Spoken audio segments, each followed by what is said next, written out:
Sorry about that. I got the piles mixed up.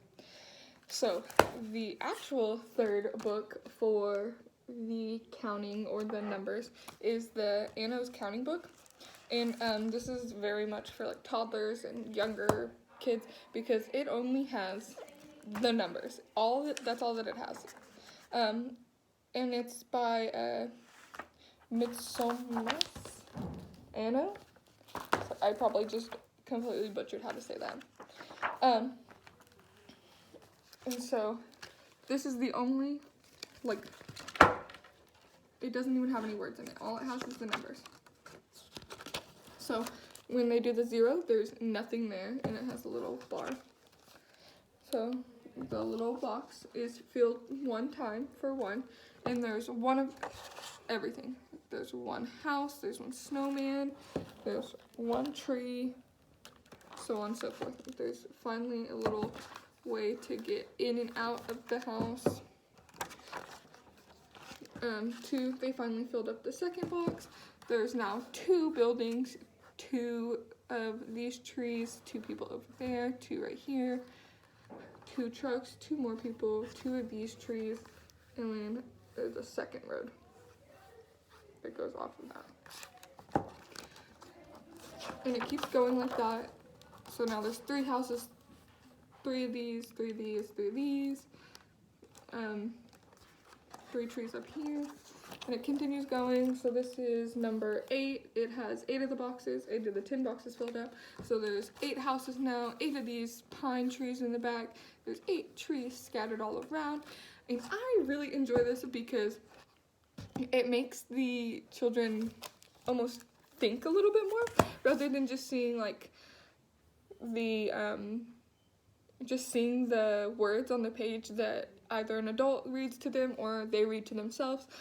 But I really enjoy it because it gives them a chance to actually count out the things that are there, and they're able to look at the images and be able to recognize, oh, that's what 3 looks like. Oh, that's what 3 houses looks like. That's what 3 trees look like, 3 flowers right next to each other.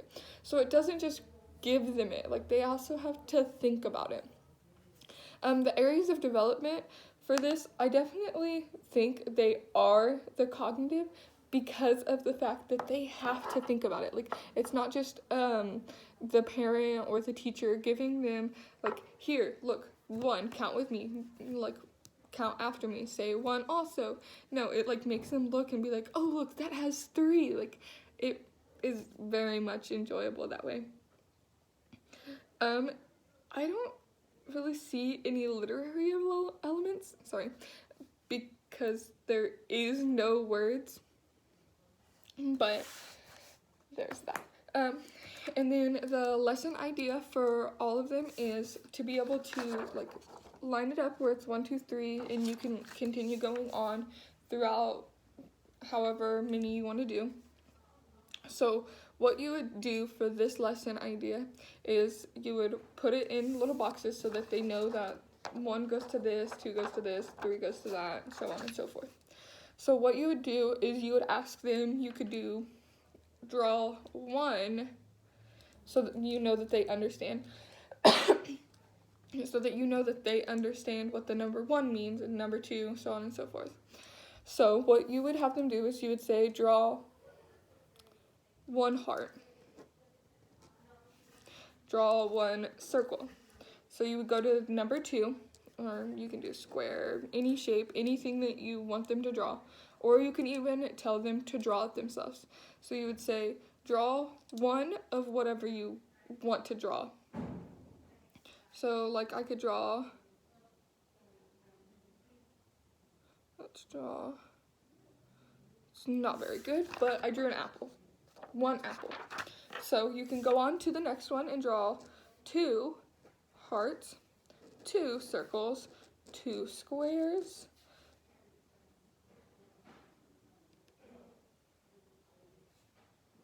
2 apples. Wow, these are getting worse as I go.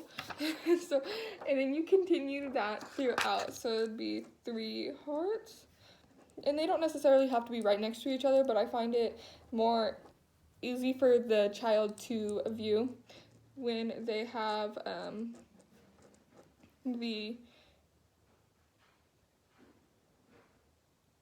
them right next to each other.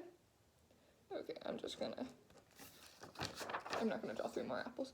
But, so that's the lesson idea that you could use for numbers.